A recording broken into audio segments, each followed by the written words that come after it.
एकदम अति पिछड़ा क्षेत्र था, उस समय उग्रवाद से प्रभावित क्षेत्र था पिटीज। तो वहाँ पर मैंने जाकर के बक्सा डैम है, तो बक्सा डैम का जो पटवन बड़े काम कर रहे हैं, हम लोगों का आने जाने का रास्ता नहीं है, 5 गाँव के लोगों को आने जाने का रास्ता नहीं था। तो 2015 में मैंने अपना ज़मीन लगभग 7 कट्ठा ज़मीन और अपनी क्षमता के अनुसार छोड़ते हैं। तो पहला परिणाम हम कर रहे हैं, आप देखिए।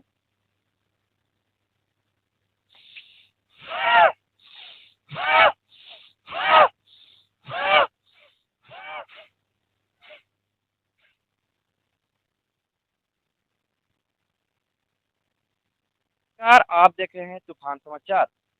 आज माँ भद्रकाली के धरती पर ऐसे महापुरुष से मिलाने जा रहे हैं जो आप भी सोचते होंगे आखिर वो कौन है।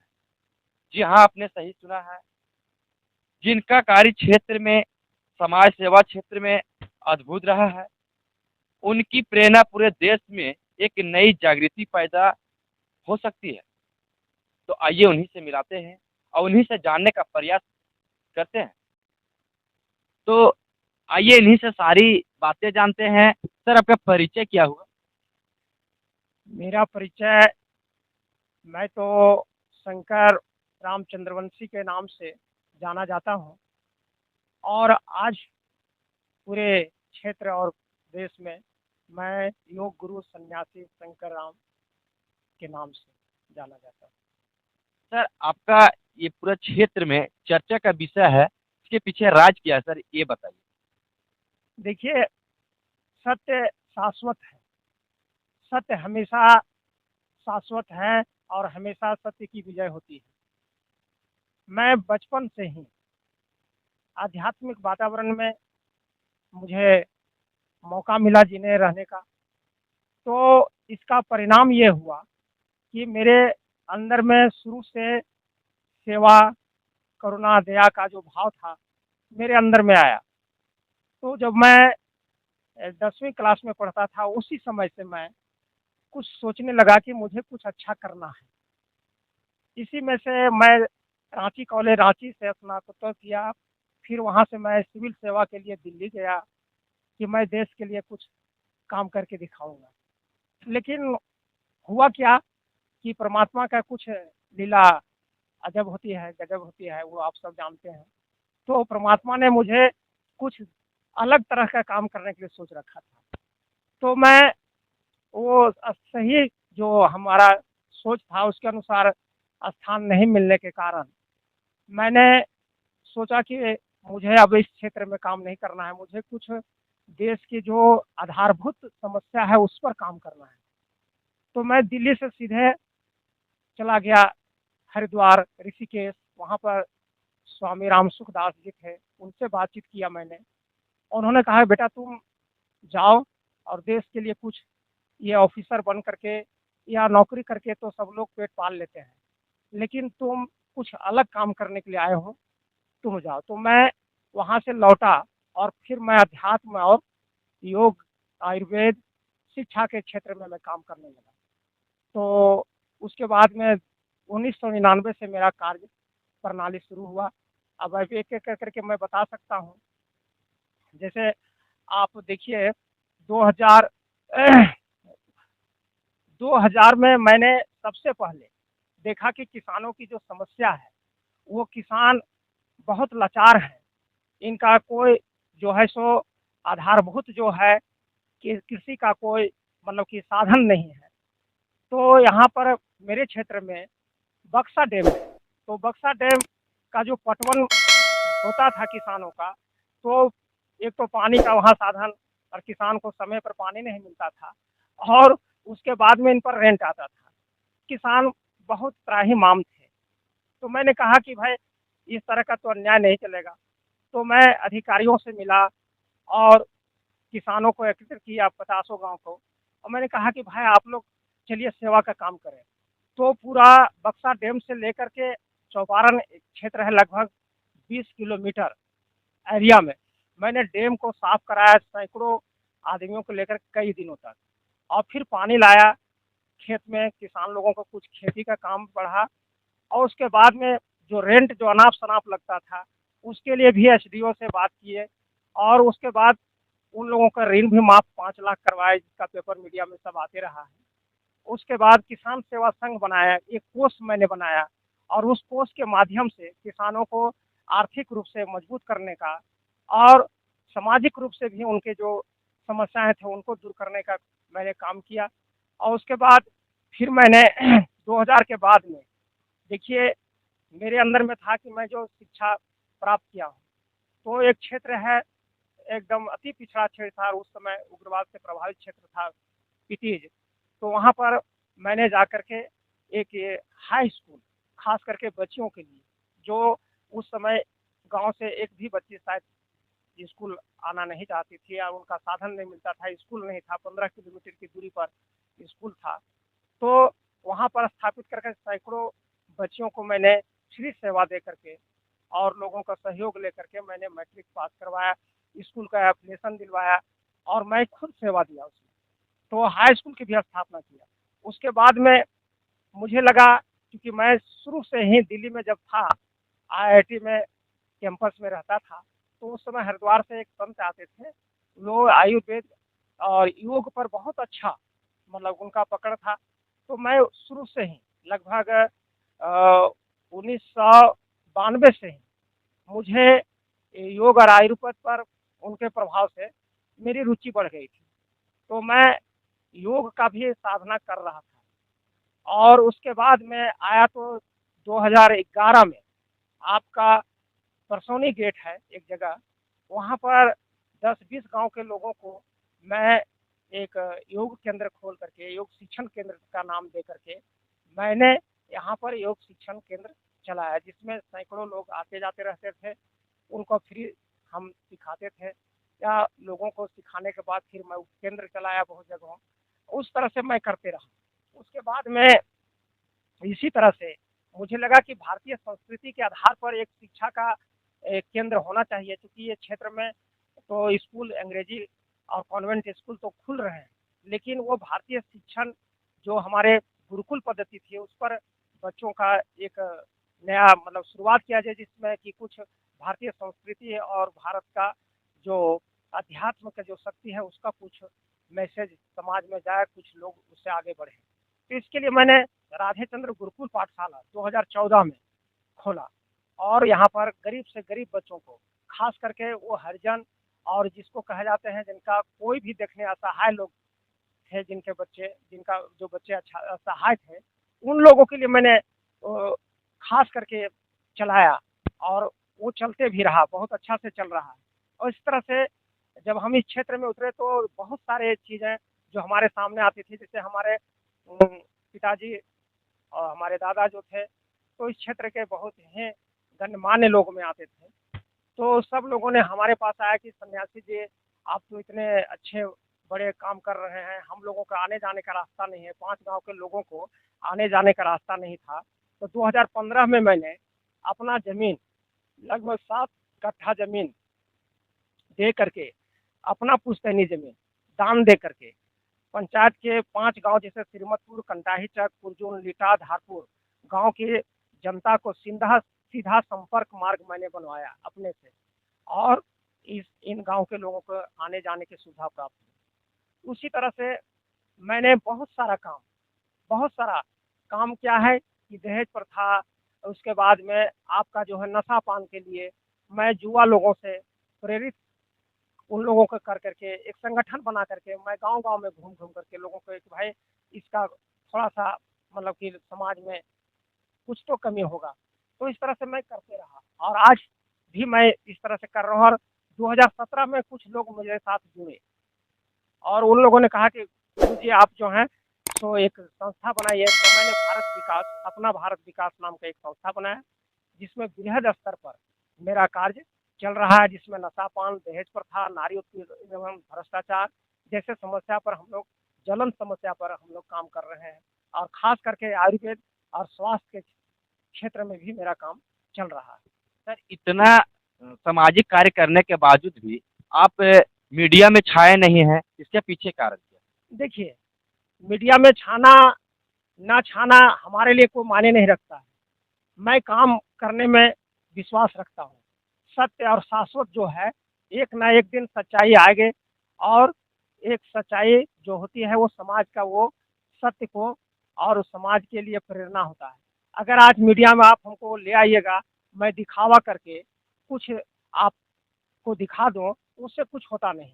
आज सारी जैसे दुनिया चल रही है, मैं भी उसी रास्ते पर उसी तरह से मैं सोच बना करके अपना मीडिया में आने के लिए दिखावा करने लगूँगा, तो मेरा अस्तित्व क्या रहेगा?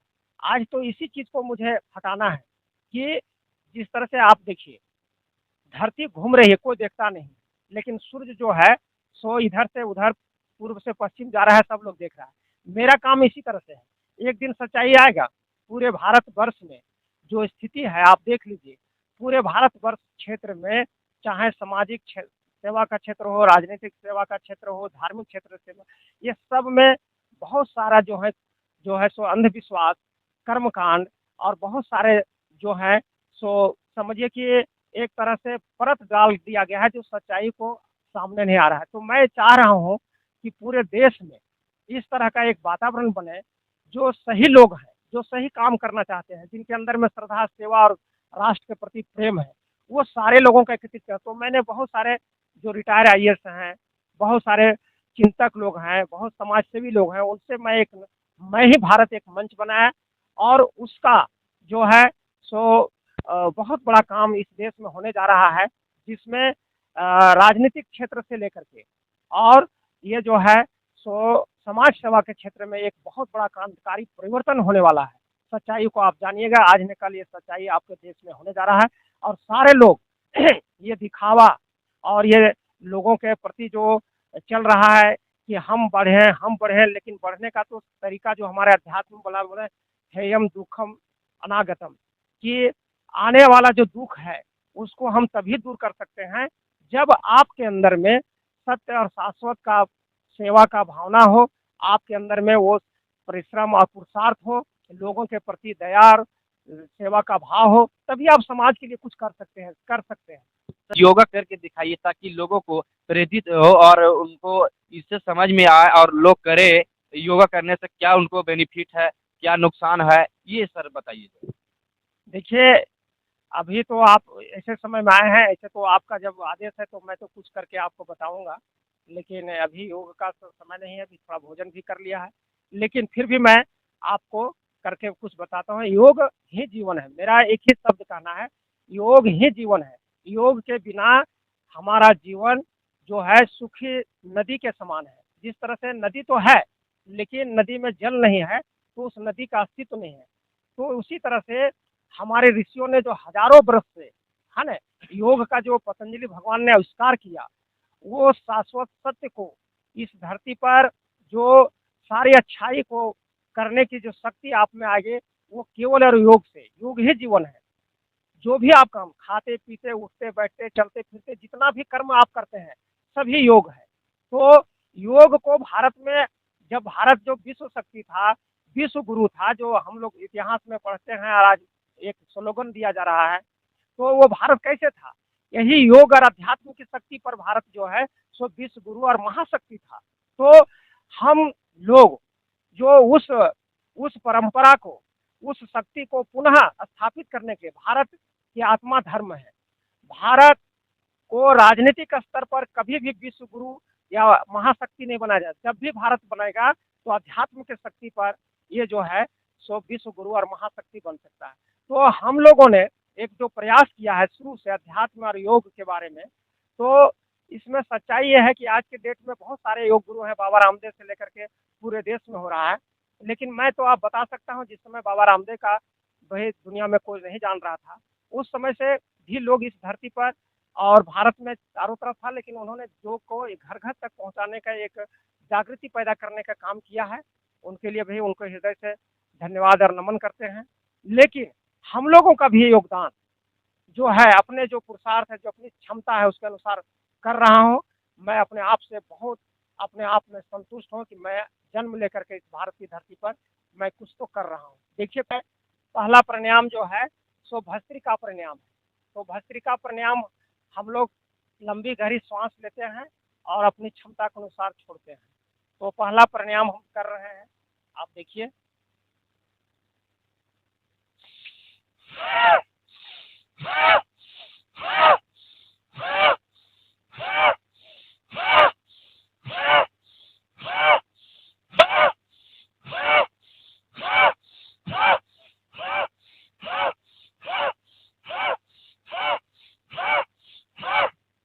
से आप 1 से 2 मिनट तक भस्त्रिका प्राणायाम कर सकते हैं। इसके बाद में कपालभाति प्राणायाम है। तो कपालभाति प्राणायाम हम लोग स्वस्थ रहने के लिए 15 मिनट करवाते हैं। और आज तक सबसे बड़ी बात कि मैंने जीवन में एक टैबलेट नहीं खाया। मैं कभी भी बीमार पड़ा भी नहीं उस तरह से। और ना ही अभी तो बहुत सारे लोग आयुर्वेद का दवा खाइए, तो ये कीजिए वो कीजिए, चलिए ठीक है, लेकिन मैंने आज तक न तो कोई एक आयुर्वेद की दवा या अंग्रेजी दवा के बाद छोड़ दीजिए, मैंने दवा खाया ही नहीं। और केवल योग की शक्ति और कुछ प्राकृतिक मिट्टी पानी जल के जो प्राकृतिक चिकित्सा है उसके आधार पर मैंने, जैसे कोरोना आया था तो कोरोना में 104 डिग्री मेरा बुखार आ गया था और 3 दिन तक तो लगा कि मेरा माथा जो से घूम जाएगा। अब हम जो है सो बच नहीं पाएंगे, सब लोग डरा दिए कि सब लोग जो है सो मर रहे हैं, आप दवा भी नहीं खा रहे हैं, कुछ केयर भी नहीं कर रहे हैं। तो मैंने कहा कि मुझे विश्वास है अपना योग पर, मुझे विश्वास है प्राकृतिक चिकित्सा पर, प्रकृति पर। और मैंने मिट्टी पट्टी अपना पेट पर डाल करके 3 दिन तक सोया और उसके बाद मैं योग करते रहा। चौथा दिन मैं उसी तरह से दौड़ने लगा और मेरा कोरोना कहाँ चला गया, मेरा बुखार कहाँ चला गया। थोड़ा खान पान आहार पर भी ध्यान देना पड़ता है, तो मैंने सारा सिस्टम किया, मुझे तो कोई प्रभाव नहीं पड़ा। और हजारों लोग को कोरोना के दौरान में मैंने अपना भारत विकास सेवा के द्वारा चूड़ा गुड़, उसके बाद में गिलोय, तुलसी, हल्दी, डिटॉल साबुन, ये सब का सेवा क्षेत्र क्षेत्र में घूम कर मैंने कराया और मैं खुद किया हूँ। तो अभी देखिए कपालभाति प्राणायाम जी दिखाइए। कपालभाति प्राणायाम, इसमें हमारे योग गुरु लोग तो बहुत तरह से बात करते हैं, लेकिन मेरा अपना एक जो है कपालभाति प्राणायाम में कि इसमें 3 स्टेज से आप, पहले है धीमी गति, फिर मध्यम गति और फिर तीव्र गति से। तो मैं तीनों गति से करके आपको बता रहा हूँ।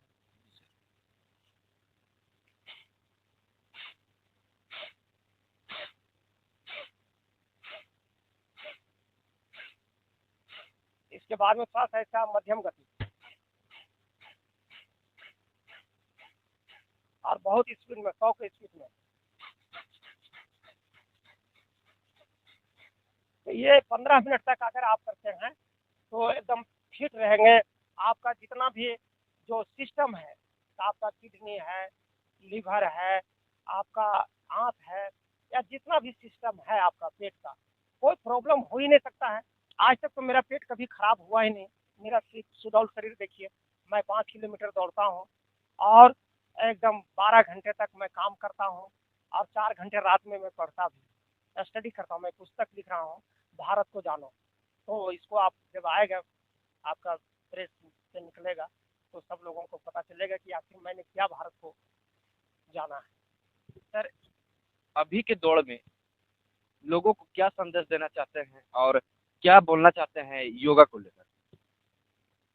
आज तो मैं इतना ही कहना चाहता हूँ कि योग, अगर आप जीवन में स्वस्थ और समृद्ध सुखी शांति जीवन जीना चाहते हैं तो योग के सिवा दुनिया में कोई रास्ता आपके पास नहीं है। दुनिया में आप किसी भी तरह से आप ना तो सुख शांति और समृद्धि और स्वस्थ रह सकते हैं। योग ही मार्ग है जिसमें आपको स्वस्थ तो रहेंगे ही, आपको समृद्धि भी आएगी, आपके अंदर में शांति भी आएगी और आप इस समाज और राष्ट्र के लिए बेहतर से बेहतर काम भी कर सकते हैं। देखिए अभी वायु परिणाम थोड़ा करेंगे। देखिए, सांस खींच करके बाहर निकाल देते हैं, सारा पेट के जो वायु है निकल जाता है। 3 बंद लगाते हैं, मणि बंद, जलंधर बंद, मणि बंद, उड्डयन बंद और ये है जलंधर बंद। आप पूरा सांस को रोके रखते हैं और जब तक आप सांस रोक सकते हैं रोकिए, आपके अंदर 7 गुना शक्ति में वृद्धि आएगा। इतना अभी तो मैं खुद महसूस कर रहा हूँ। मेरा 50 से भी उम्र ज़्यादा हो गया, लेकिन मैं 25 बरस के युवा की तरह दौड़ता हूँ और दिन रात काम करता हूँ। मुझे कुछ कभी थकावट या किसी तरह का कोई परेशानी, शारीरिक रूप से कोई दिक्कत नहीं महसूस होती है। मैं एकदम युवा की तरह महसूस करता हूँ। इसका ये कमाल है वाह्य प्राणायाम का। देखिए,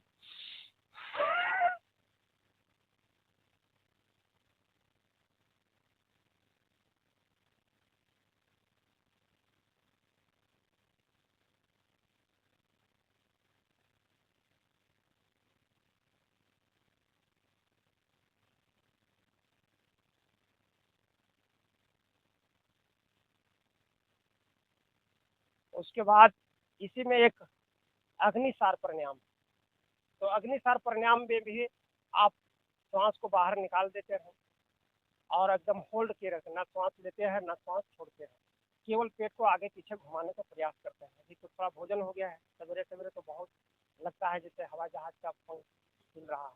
जी जी। तो अभी देखिए, थोड़ा देखते हैं।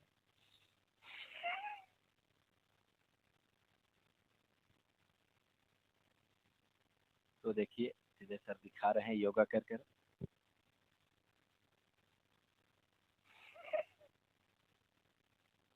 तो इस तरह से आप योग करके हमेशा निरोग रह सकते हैं, स्वस्थ जीवन को जी ही सकते हैं। आपके अंदर इतना उत्साह, इतना पुरुषार्थ बढ़ेगा कि आज की जो तमाम समस्याएं, मैं तो ये कह सकता हूँ कि आज की जो तमाम समस्याएं हैं, पूरे देश और दुनिया की जो समस्याएं हैं, चाहे वो भ्रष्टाचार के हो, बेरोजगारी का हो, गरीबी का हो, किसी भी तरह का समस्या हो, किसी भी क्षेत्र का समस्या हो, सारे समस्याओं का समाधान योग और अध्यात्म के माध्यम से निकल सकता है। और भारत में एक शुरुआत हो चुकी है। यदा यदा धर्मस्यम ग्लानि भवति भारत अभ्युत्थानं धर्मस्यम तदात्मानं सृजाम्यहम् परित्राणाय साधूनां विनाशाय दुष्कृतां धर्म संस्थापनार्थाय संभावमे युगे युगे। ये जो युक्ति है गीता की, ये चरितार्थ होने जा रही है और भारत पुनः एक विश्व गुरु की ओर बढ़ रहा है और पुनः भारत महाशक्ति और भारत ही विश्व का मार्ग प्रशस्त करेगा। ये भौतिकवादी दुनिया से अब एकमात्र सहारा अध्यात्म, जिसके हमारे मनुष्यों ने, ऋषियों ने, महापुरुषों ने जो हमारा जो मैसेज दे के गया है, जो संग्रह करके दिया है, जो रास्ता बता के गया है, पुनः भारत को उस पर चल करके पूरे विश्व को बचाने का काम करना पड़ेगा और हम लोग इसी क्षेत्र में आगे बढ़ रहे हैं। धन्यवाद सर। तो इसी तरह तमाम खबरों के लिए हमारे चैनल तूफान समाचार को सब्सक्राइब करें, लाइक करें और शेयर करें और बेल आइकन को दबाना न भूलें। धन्यवाद।